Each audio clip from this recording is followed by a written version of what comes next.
여러분 안녕하십니까, 이갑식 장로입니다. 자, 오늘은 여러분들이 잘 아시는 칼빈의 5대 강령이라고 그러죠. The Five Points of Calvinism이라고 그러는데 칼빈의 5대 강령에 대해서 얘기를 나눠보겠습니다. 자, 우리가 칼빈의 5대 강령에 대해서 알기 전에 우리가 먼저 칼빈에 대해서 좀 알아야 되겠죠.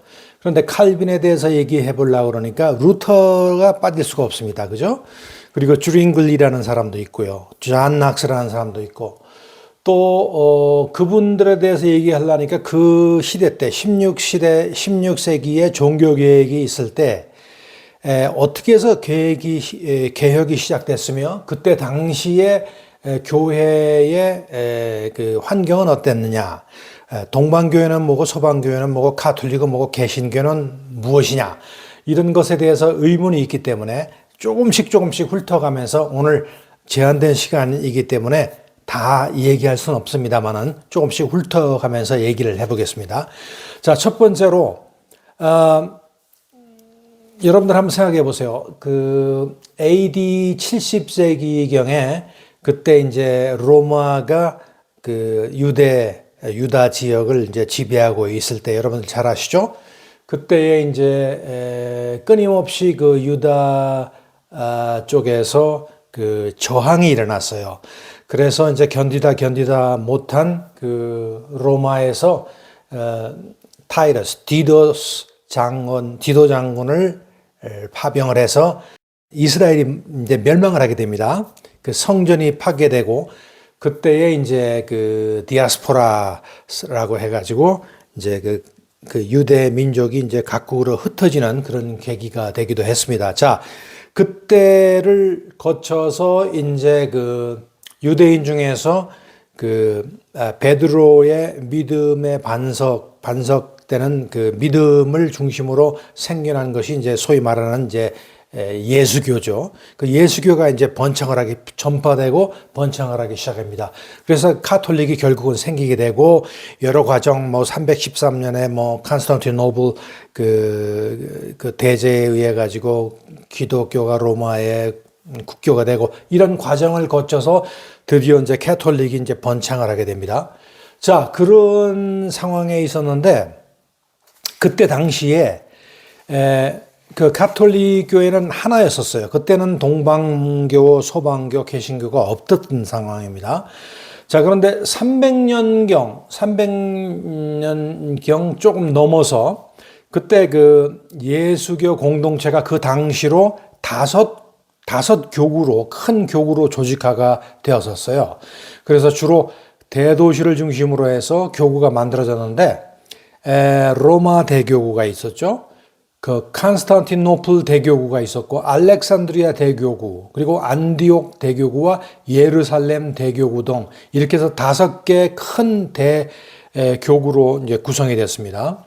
자, 그런데 5개 대교구는 서로 협력하면서 굉장히 사이좋게 지냈었어요, 그 당시에는.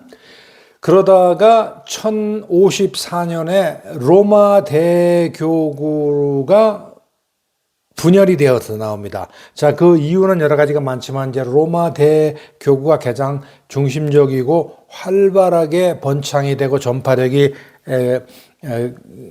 급증하다 보니까 이제 힘이 생긴 거죠. 그래서 이제 여러 가지 정치적인 이유도 있겠지만은 그 로마 대교구가 분열이 일어나서 나눠지게 되고요.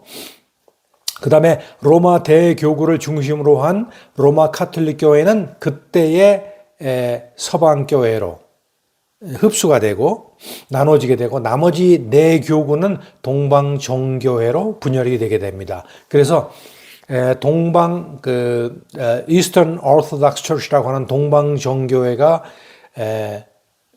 정교회와 그 Western Roman Catholic 교회가 이렇게 서로 나눠지게 되는 그런 계기가 됩니다. 자, 그런데 조금 더 나가보자면요. 이 로마 캐톨릭인 서방교회를 이제 서방 정교회를 이제 우리가 캐톨릭이라고 그러는데, 서방교회는 서유럽에서 계속 발전하고 확산되어서 라틴 아메리카와 세계 곳곳으로 확산이 됩니다.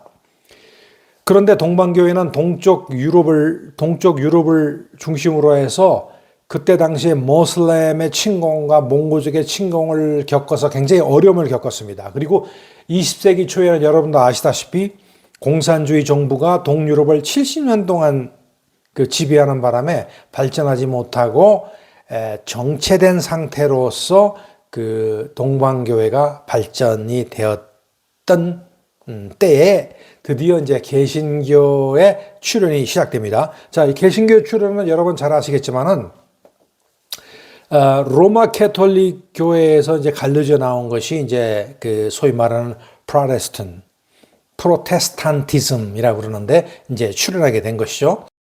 마틴 루터의 그 종교 개혁을 통해서 드디어 이 개신교회가 이제 탄생됐다가 이렇게 우리가 말할 수가 있습니다. 자, 그 당시에 마틴 루터가 종교 개혁을 시도하였었어요. 성경 말씀에 위배되고 하는 그런 위험한 그런 그 애지를 들락날락 하다가 드디어 이제 마틴 루터가 더 이상은 참지 못해가지고 이제 여러분들 잘 아시는 95개 조의 그 조문을 걸고서 이제 마틴 루터가 종교개혁을 시작하게 되었는데, 자, 근데 마틴 루터가 종교개혁을 시도하였지만 그 당시에 교황과 추기경들로부터 이 마틴 루터가 이단으로 몰렸어요. 이단으로. 자, 그때를 계기로 해서 로마 카톨릭 교회의 대항 세력이 이제 발생하게 되고, 이어서 여러 종교 개혁자들에 의해서 드디어 이제 종교 개혁이 시작돼서 그 결과가 장로교회, 또 회중교회, 감리교, 성결교회, 오순절교회 등등의 여러 교파들이 이제 생기게 대한 즉 개신교가 탄생하게 대한 그런 계기가 된 것입니다. 자, 그런데 그 당시에 16세기죠. 이렇게 종교개혁에 활약한 여러 사람들이 많은데 그 중에서도 여러분들이 반드시 알아야 될 세 사람 정도가 있는데, 여러분 잘 아시는 마틴 루터가 있고요. 그 다음에 캘빈이 있었죠. 그 다음에 또 한 사람이 이제 쯔빙글리라는 사람이 있었습니다. 그 사람에 대해 그 사람들이 이제 중요한 역할을 하기 때문에 잠시 그냥 개요만 훑어보자면요. 그 마틴 루터는 1517년 10월 31일 그 비텐베르크 대학교 교회 정문에 95개의 논제를 게시함으로써 종교개혁을 이끈 사람이 되었습니다. 그래서 현존하는 모든 개신교 교파들이 루터의 영향을 받았고, 이신칭이라는 교회, 이신칭이 그러니까 믿음을 통해서 의롭음을 받는다. 오직 믿음으로라는 말로 대변될 수가 있겠는데, 그 이신칭이 교리는 종교개혁의 핵심적인 진리로 우리 개신교회에 의해서 받아들여지고 있습니다. 그 다음에 이제 쯔빙글이라는 사람이 있어요. 이 쯔빙글이라는 사람은 마틴 루터와 같은 시기에 활동을 했으며, 생전에는 그 마틴 루터의 맞먹는 명성을 누렸지만은 그 사람이 업적을 쌓기 전에 죽었어요. 47살 젊은 나이로 죽었습니다. 그래서 이 때문에 그 후대의 영향력은 별로 남아있지 않은 편인데, 게다가 스위스에서 거물 종교 개혁가 잔 켈빈이 크게 대두를 하다 보니까 역시 비교적으로 그 인정을 받지 못했고, 그 다음에 또 조금 전에 말한 마틴 루터가 이제 굉장히 급부상을 하기 때문에 이 사람은 이 두 사람 사이에서 크게 대두되지는 못했습니다. 그러나 그래도 신학적으로 볼 때는 그 종교개혁에 크게 공헌한 인물이며 선배 종교개혁가로서 존중을 받고 있습니다.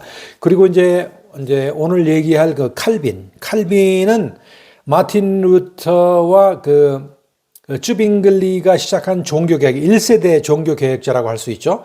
그 두 사람이 종교개혁을 시작했는데 그 종교개혁을 완성을 했다, 체계를 잡았다, 이렇게 평가를 받고 있습니다.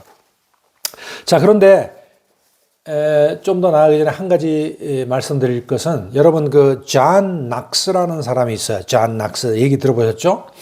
이제 한마디로 얘기해서 종교 개혁 신학의 기초를 존 칼빈이 세웠다면은, 그러니까 마틴 루터가 개혁의 불씨를 일으켰어요. 그리고서 존 칼빈이 개혁 신학의 기초를 세웠고, 이 존 칼빈을 토대로 우리 장로교회가 만들어진 것이죠. 자, 그렇다면은 장로교회의 영성과 목회적 기초는 바로 이 존 낙스가 세웠다라고 말할 정도로 존 낙스의 영향력이 굉장히 있습니다. 그래서 존 낙스 이분도 기억을 좀 해뒀으면 좋겠어요. 그래서 이제 종합적으로 한번 종합을 해보자면요.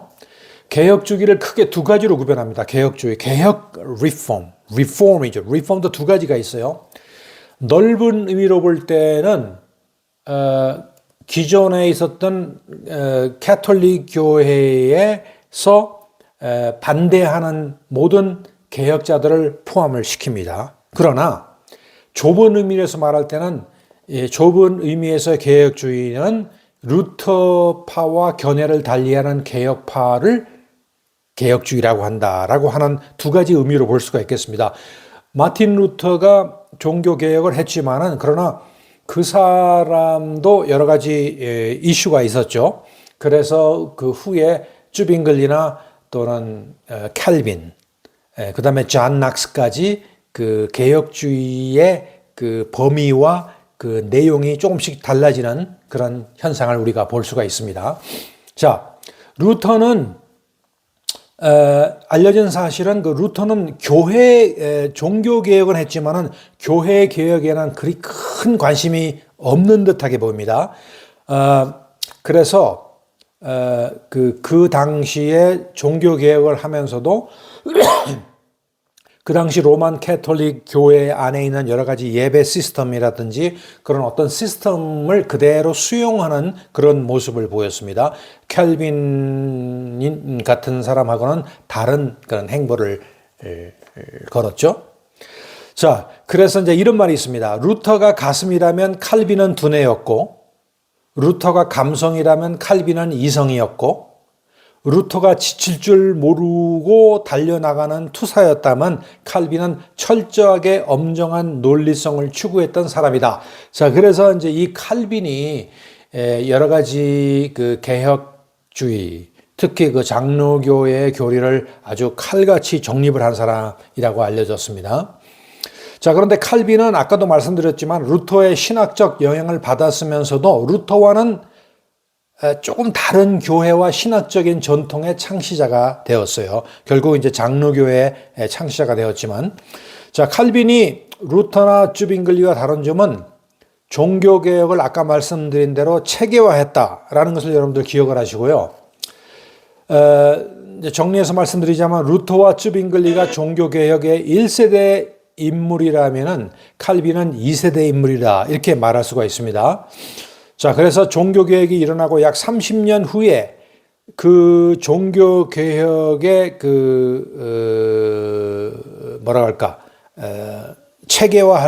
체계화라고 할까? 그 속에 뛰어들어서 개신교의 신학 체계를 정리한 사람이 바로 이 칼빈이라고 여러분들 알면 되겠습니다.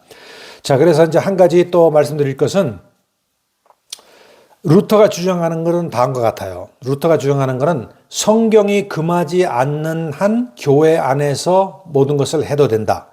성경이 이거 하지 말라 하는 것은 모든 것이 허용된다. 굉장히 플렉서블한 그런 스탠스를 유지한 사람이 루터였는데 그와 반대로 칼빈은 성경이 성경이 하라고 하지 않은 것은 교회에서 어떤 것도 할 수 없다라고 해서 약간 다른 그런 입장을 표명한 사람이 칼빈입니다. 자, 그래서 루터와 쭈빙글리, 칼빈 이 사람들은 동시대의 사람이라고 볼 수 있습니다. 루터가 1483년, 쭈빙글리가 1484년, 그리고 칼빈이 1509년에 태어났습니다. 그래서 이제 루터는 이제 볼 때에 그 영향력이요. 독일에서 태어나서 독일과 동북 유럽 쪽의 영향력이 막강했고요. 쭈빙글리는 스위스에서 태어나서 스위스와 남부 독일 쪽에 영향력을 끼쳤고, 칼빈은 프랑스에서 태어나서 프랑스, 스코틀랜드, 네덜란드 쪽으로 영향력을 끼친 사람입니다. 그리고 이제 신학의 중심, 가장 중요한 신학의 중심이라고 하면은 루터는 뭐니 해도 그리스도, 예수 그리스도를 첫 번째 그 중심으로 삼았고, 쯔빙글이라는 사람은 이 사람이 이제 그 신학의 그 중심으로 삼은 건 하나님의 의지입니다. The will of God. 하나님의 의지에 의해서 모든 개혁 신학의 그런 체계가 잡혀 있었고요. 그 다음에 칼빈이라는 사람은 거의 비슷한데, 칼빈은 하나님의 절대 주권. 그래서 칼빈 하면은 sovereignty of God. 하나님의 그 주권을 굉장히 강조하죠. 여러분들 알아두시고요. 그 다음에 이제 그 신학, 체계 잡은 신학의 출발이라고 한다면은 루터는 이신득이라고도 그러는데, 믿음을 통해서 의로움을 받았다. 그렇죠? 그리고 또 한 가지 더 한다면은 루터는 만인 제사장입니다. 옛날에 캐톨릭은 일반 캐톨릭 신자들은 성경을 가까이 갈 수 없었고, 성경을 자기 개인 소유로 할 수 없었고, 또한 하나님한테 액세스하기 위해서는 신부를 통해서, 사제를 통해서라든지 하다못해 회개하는 것도 이제 고해성서를 통해 가지고 회개하는 그런 어떤 그 단계를 거치는 듯 했지만은, 쯔빙글리 이분은 이신칭이 내가 믿음으로써 의로움을 받아서, 조금 전에 말씀드린 루터의 만인 제사장의 컨셉과 똑같이 내가 직접 하나님한테 모든 것을 구할 수 있고 하나님으로부터 은혜를 직접 받을 수 있다라는 것을 주장을 했고요. 칼빈은 이제 아까 말씀드렸죠. 하나님의 절대 주권. 이분은 이제 절대 주권, absolute sovereignty를 굉장히 주장한 사람입니다. 자, 그 정도로 이제 알아두시면 되겠고요. 그래서 이제 그 정도의 이제 백그라운드를 가지고 이제 마지막으로 간단하게 칼빈의 5대 강령, The 5 Points of Calvinism이라고 그러는데를 한번 알아보겠습니다. 자, 이거 칼빈주의의 5대 강령 할 때 TULIP, 튤립이라는 말을 씁니다. TULIP. 자, 이게 TULIP가 뭔가부터 이제 우선 정의를 하겠습니다. T는 total depravity, 즉 전적인 무능 또는 전적인 부패.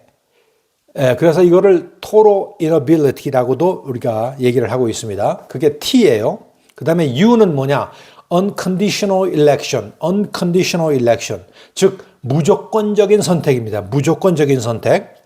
그 다음에 L은 뭐냐? limited atonement. 한국말로 하자면은 특별한 구속 또는 제한 구속.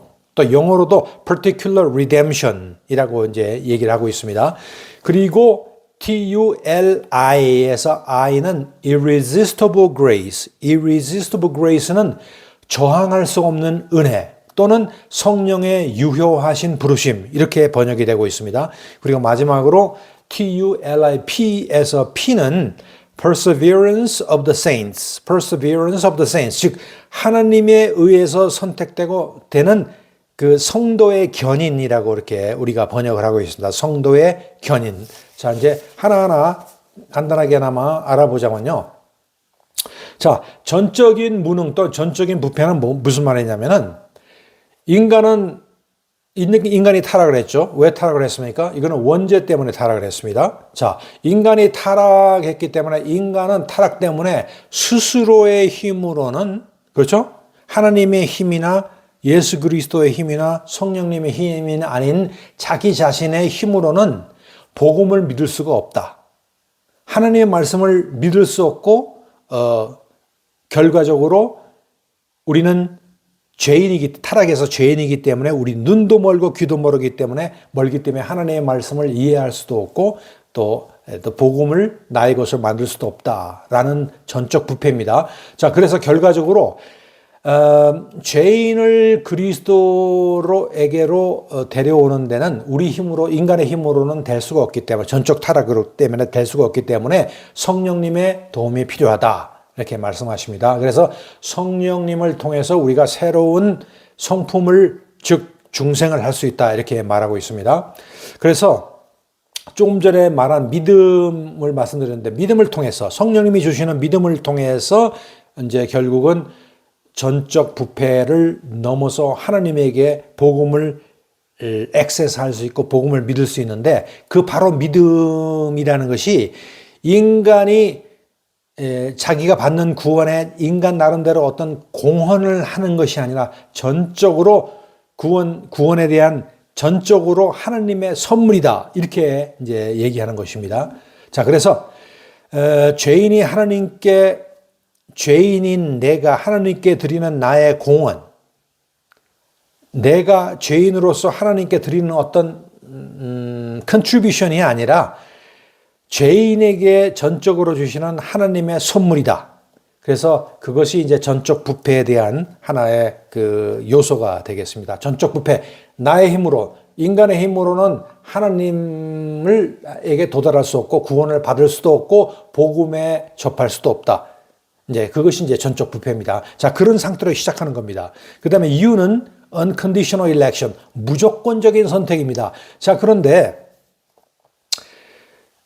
이런 상태에 있었는데 이 천지만물 우주가 창조되기 이전에 여러분 또 어떤 개인들을 구원시키려는 하나님의 선택은 온전히 그분 자신의 주권적인 의지에 달려 있다. 자, 이제 이게 이제 약간 이제 이해하기 힘들고 헷갈리는 겁니다. Absolute sovereignty인데요. 말하자면은 하나님이 자기의 선하신 뜻에 의해서 여러분과 나를 선택했다는 거예요. 구원받기 위해서. 자, 그런데 여기에 이제 여러 가지 이제 교리적인 그 갈등이 생기기 시작합니다. 그래서 그 아르미니아니즘은 이걸 어떻게 이해를 했는가 하니 하나님께서 여러분들을 구원하려고 만세 이전에 미리 정해놓은 것이 하나님의 선한 뜻에 의해서 absolute 주권에 의해서 여러분들을 택했다고라고 말하기보다는 어떻게 이해를 하는 거니 하나님께서는 전지전능하시잖아요. 전지하시잖아요. 모든 것을 다 알고 계시죠. 과거도 알고 현재도 알고 미래도 아시죠. 미래도 미리 아십니다. 그래서 예를 들어서 이제 제가 이갑식 장로인데 이갑식 장로가 언제 구원을 받을 것이다 라는 것을 하느님이 기쁘신 뜻에 의해서 만세전에 이갑식 장로를 선택해서 구원받을 것을 예정하셨다가 아니라 이갑식 장로가 1980 몇 년도에 중생을 얻고 구원을 얻는다는 것을 하나님께서는 미래를 거슬러 올라가셔서 그 사실을 알고 계시잖아요. 전지하신 분이니까. 그래서 그 아는 사실을 베이스로 해서 구원을 나한테 주었다. 이렇게 이제 얘기를 하고 있습니다. 굉장히 그 알미니즘이고 켈빈주의하고 상반되는 듯한 그런 이제 교리에 대한 이해인데 일단은 그렇게 여러분들 알아두시면 좋겠습니다. 그래서 무조건적인 선택은 아까도 말씀드렸지만은 그 하나님의 선하신 그 sovereignty 주권에 의해서 무조건적으로 하나님께서 선택을 하셨다. 그 선택한 반면에 하나님께서는 그 선택의 결과로서 개인에게 저에게 믿음과 회개하는 그런 능력 또는 또 중생을 주셨다. 이렇게 이제 보시면 됩니다. 그래서 여기서 중요한 거는 무조건적인 선택은 구원에 대한 무조건적인 선택은 하나님의 전적인 선택이다. 주권이다. 이렇게 이해하시면 되겠습니다. 자, 그러면 세 번째로 TUL, L은 뭐냐면 Limited Atonement입니다. 자, 그런데 이제 하나님께서 우리에게 redemption을 주셨어요. redeem이라는 건 구속이라는 겁니다. 내가 전당포에 100만 원의 빚을 졌으면 누가 와서 100만 원을 내고 나의 빚을 갚아주죠. 그게 이제 redeem, 구속을 하는 겁니다. 자, 근데 그 구속을 온 인류를 구속하려고 하시는 건가? 구속 사역이, 그리스도의 구속 사역이 십자가에 못 박혀 죽으시고 나를 구원하시고 구원의 대상으로 선택하신 이 모든 것이 redeem, 구속을 하셨는데, 구속을 하셨는데 그것이 모든 사람들을 위해서 이렇게 구속 사역을 하시는가? 아니면은 선택된 자들을 위해서 하시는가에 대한 대답입니다. 여기서 이제 말하는 것은 limited atonement입니다. limited. 그러니까 atonement, 구속을 하시는데 십자가상에서 보혈을 흘리셨는데 그거는 그 보혈을 내가 accept 하는 사람, 내가 받아들이는 사람. 그러니까 redemption을 받아들이는 사람. 모든 사람에게 무조건 주는 것이 아니라 그 구원에 대한 똑똑똑 놓고 하는 것에 대한 문을 열어서 받아들이는 그 사람에게만 제한된 속죄가 있다. 이렇게 말하는 겁니다. 이제 다시 한번 교리적으로 정의를 해보자면요. 그리스도의 구속은 그분의 백성의 죄를 없애버리심에 더하여서 플러스 그분에게 그들을 연합시키는 믿음을 포함해서 그들의 구원을 위해 필요한 모든 것을 보장해 주었다. Limited atonement, 그러니까 보혈로서 보장해 줬다 하는 그런 것이고요. 믿음의 선물은 성령에 의해서 그리스도께서 죽으심으로 구원을 얻게 된 모든 사람에게 어김없이 틀림없이 적용된다는 것을 확인하는 그 교리가 바로 특별한 구속 또는 제한 구속입니다. 즉 선택받은 자, 소수의 선택받은 자, 제한된 소수에게는 이런 하나님의 구원에 대한 리뎀션이 확실하게 적용이 된다라는 것을 말하는 것입니다. 그 다음에 TULI입니다. I는 irresistible grace, 즉 말하자면 저항할 수 없는 은혜. 자, 이것은 무엇이냐? 자, 성령께서는 복음을 듣는 모든 사람에게 되어지는 구원으로 부르시는 외적인 부르심. 여기는 이제 외적인 부르심과 내적인 부르심이 있는데, 이제 이게 뭐를 말하냐면요. 이제 하나님께서 이런 과정을 통해서 성령을 통해서 여러분들을 이제 구원하시기로 작정하고 성령을 통해서 하나님이 정하신 그 시기와 때와 방법으로 여러분들을 부르시잖아요. 자, 그런데 복음이라는 게 있어요. 복음. 자, 복음이라는 것은 일반적인 부르심입니다. general calling이에요. 그러니까 이 지구상에 있는 모든 사람한테 general calling을 이제 제공을 합니다. available 합니다. 자, 그러면은 아까 전에도 말씀하셨듯이 예수 그리스도께서 문 밖에 서 있다가 때와 시기에 똑똑똑 두드린다고 해가지고 모든 사람이 구원을 받는 게 아니죠. 어떻게 구원을 받습니까? 예수님의 노크 소리를 듣고서 문을 열고 예수님을 영접을 하면은 예수님이 들어가서 그와 함께 더불어 이제 그 식사를 하고, 그렇죠? 영접, 교제, 이제 관계가 상황이 이제 이루어지는 겁니다. 그래서 일반적으로 모든 사람들한테 그 외적인 일반적인 부름을 제공을 하지만은 결국은 모든 사람들이 다 응하는 것이 아니다라는 것입니다.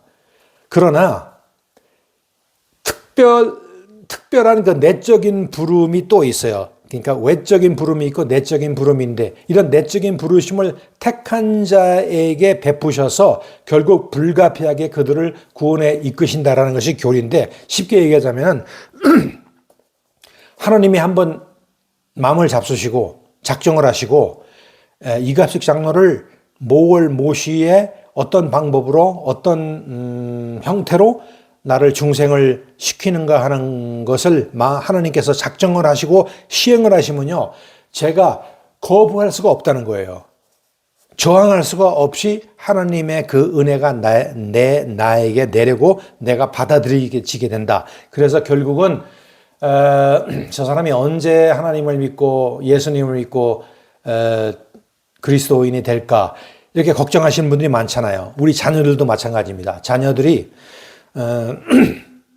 부모들이 자녀들이 이제 영안이 뜨이고 그리스도를 영접하고 정말 진실되게 그 예수 그리스도와 함께 살기를 원해서 기도를 밤낮으로 기도를 합니다. 그런데 이 녀석은 딴 방향으로 나가고 도무지 중생을 할 것 같지 않아요. 굉장히 걱정을 하십니다. 그러나 이 교리에 의하면은 하나님의 때와 시기와 방법이 있고 그것이 때가 시기가 돼가지고 마치 고구마에 익듯이 익어지면은 하나님께서 그 은혜를 베푸시면은 그 조금 전에 말한 내 아들, 내 딸들이 그걸 저항할 수 없다는 거예요. 지금은 예수 그리스도를 저항하고 이제 우리가 볼 때 굉장히 딴 길로 나가는 것 같아도 결국 그 때가 되면은 받아들이게 된다라는 그런 교리입니다. 저항할 수 없는 은혜에 대해서 알아봤고요.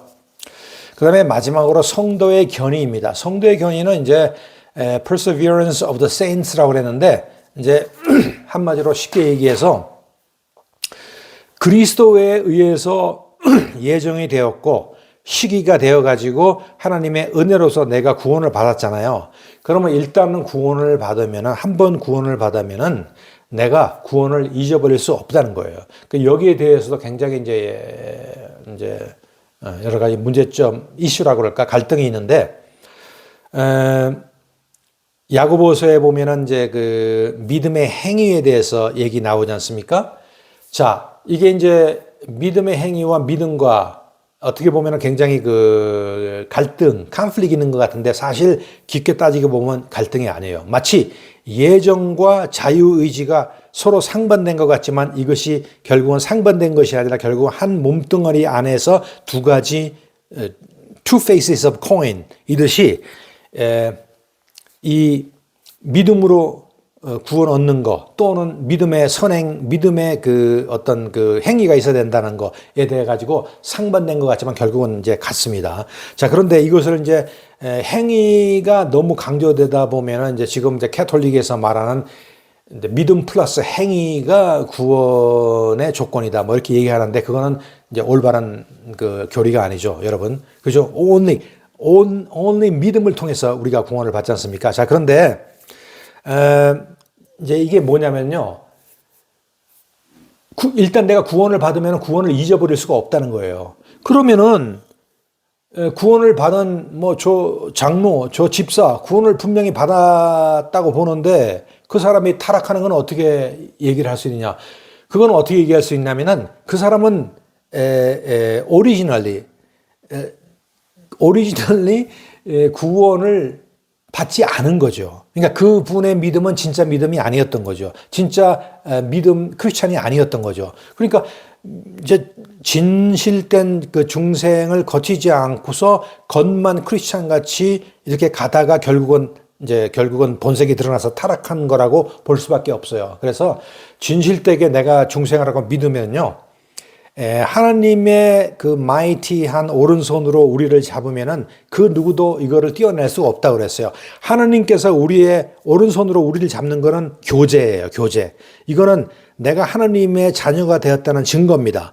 그래서 이 교제라는 것은 결국은 구원을 얻었다 이렇게 볼 수가 있습니다. 자, 교제를 이 하나님께서 오른손으로 뻗쳐서 교제를 이니시에이트 하시는 분은 하나님이십니다. 그래서 하나님께서 하나님의 오른손으로 나의 이 왼손을 놓지 않는 한 이 교제, 내가 하나님의 자녀다, 내가 구원을 받았다 하는 이 사실은 없어지지가 않아요. 자, 그런데 내가 이제 구원을 얻었는데 이 구원을 내가 잊어버리려면 하나님께서 오른손으로 놓으셔야 되는데 하나님은 우리의 손을 놓지 않으시거든요.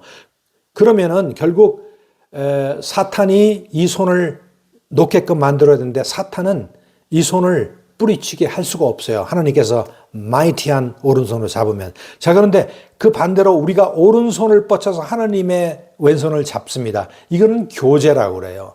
자, 우리가 이제 하나님께서 내 손을 잡았는데 그 관계가 형성이 됩니다.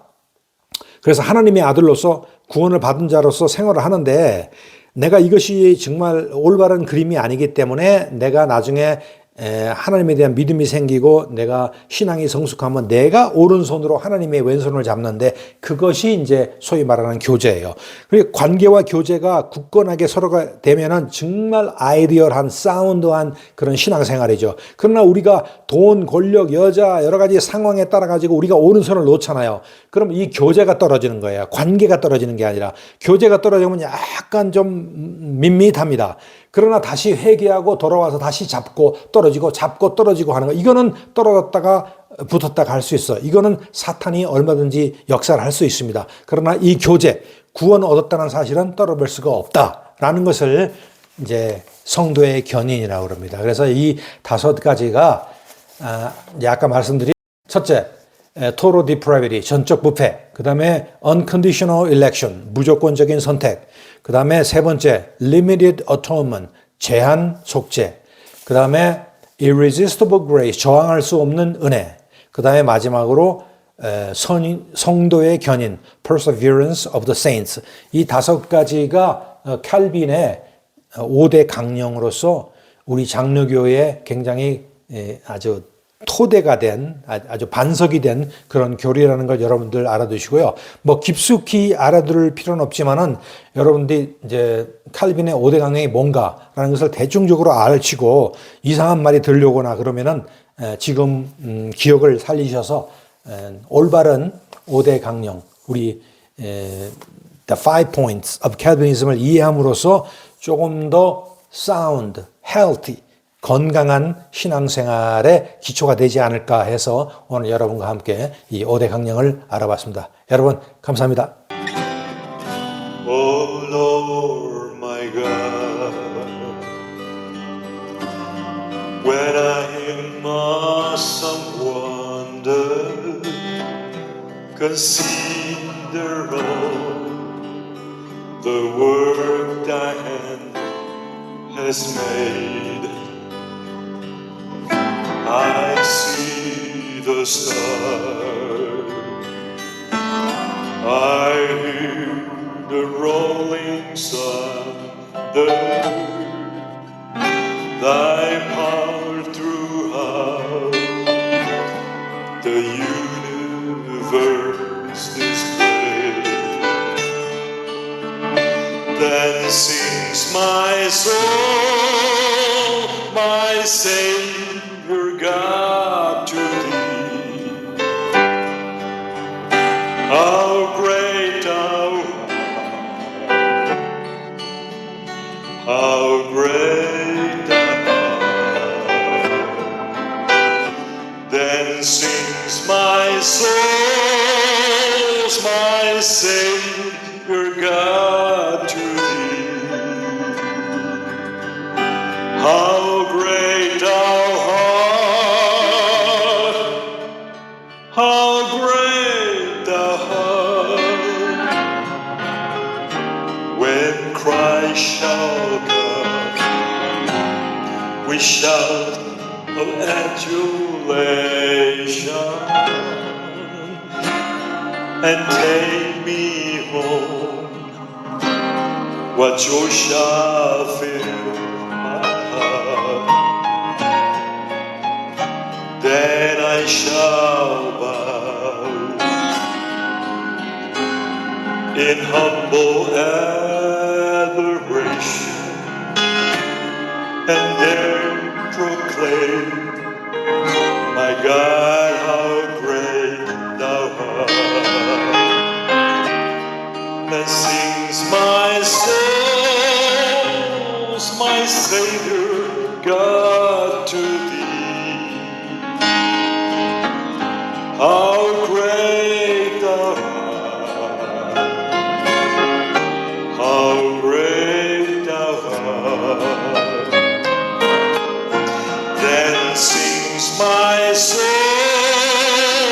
my Savior God, to thee. How great thou art, how great thou art.